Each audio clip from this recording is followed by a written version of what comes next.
If this is your first time joining us for the December Synastry Challenge, welcome. Today we are talking about the moon and the 12th house synastry overlay, but it's exciting because this is day 11 and we only have 2 more left that we need to cover in the moon synastry series overlay before we start into Mars overlay. So I'm super excited to get these done so that we can just keep growing together. All right, we have covered some juicy things in these moon synastry overlays, so if you have not watched those videos, look for those birth chart screenshots that you have in your phone. Okay, see where their moon falls in your house, where your moon falls in their whatever house, and then come back and watch the corresponding video. Moon in the 12th house, this can be a hard one. In the start of your relationship, it's like you both think the other person doesn't like you. The 12th house is the house of enemies. So often there's this kind of misunderstanding in the beginning of you guys meeting each other or feeling each other's energy in the same room for the first time. And you're looking at them, they give you a look, and to you, you almost interpret it as is that a look of disgust? Do they got a problem? There's this immediate defense that comes up almost. And really it has to do with the deep vulnerability on a soul level. The 12th house is very deep. It's the most abstract out of all of the houses because it represents the unknown. But on a deep energetic level, when you guys meet each other, it's really like you see everything that person tries to hide from the world. And sometimes when someone looks at you and really sees the real you, it's almost like there's this instinct to hide, to cover, because it's just too raw. This person really has the ability to wound you in a deep way. And those kind of deep connections can be terrifying, even though connection is what humans ultimately crave and desire and need. When you're living in a society that encourages you to wear masks, it can be almost unsettling to see yourself just you. So in the beginning of this relationship, you guys can either think that you guys are enemies, that the other person doesn't like you, or you just think that this person has weird intentions and you don't want them anywhere close to you.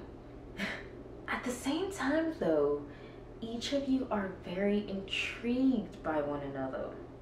You watch each other from a distance, and it's like when you can see them in their own element with other people, they seem genuine. They seem trustworthy.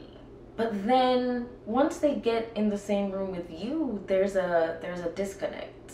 And one person might just decide to just write it off and not even investigate.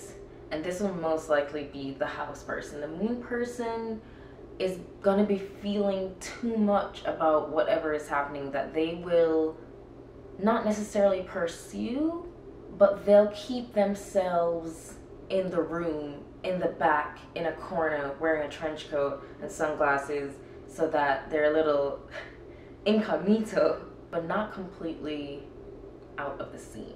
Because again, this intrigue, this mystery, even though on the surface everything doesn't look right, deep down the moon person and the house person too can feel that there is something there. There is a connection. There is a reason why you two are supposed to meet, supposed to interact, and you're willing to kind of sit that through until things start to clear up and start to make sense. So this is one where upon meeting each other while you guys are going through this kind of weird phase, trying to figure out each other, you might also witness this person starting to date other people, and you get to see how they act like that in those kind of relationships. And so this can start to breed also deep jealousy. The thing is, when you notice someone and you don't say something, the longer you continue to like keep them in your world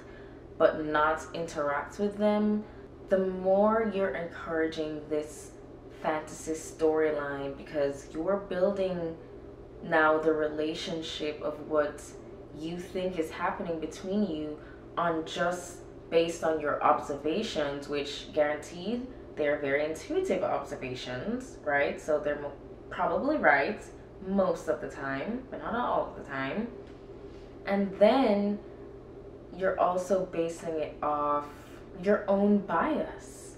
No matter what, like, you're gonna have bias. And this is why having the conversation with someone is very important, so that you can actually have them respond with their energy as opposed to your energy polluting the signals that you're picking up. If you haven't recognized by now, the 12th house is very psychic. Anyway, the longer you guys stay in the same circle and really learn each other, the more at some point you guys are gonna have to socialize, and so the group kind of helps to bring you guys closer together.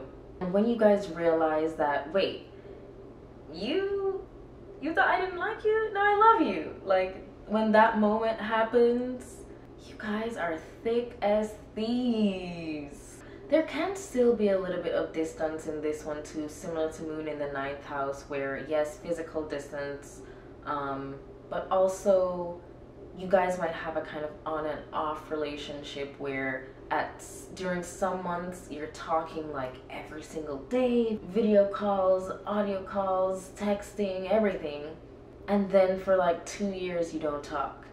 Still though, it doesn't diminish the connection over time, because it started as a psychic connection and it will continue as a psychic connection. So in the time period that you guys are not speaking, when you guys do meet up again after that, it's really like no time has passed. The 12th house also represents like past lives, and so oftentimes this connection can feel like karmic soulmate, past life lover, twin flame, you know, all those labels. whatever it is a deep connection.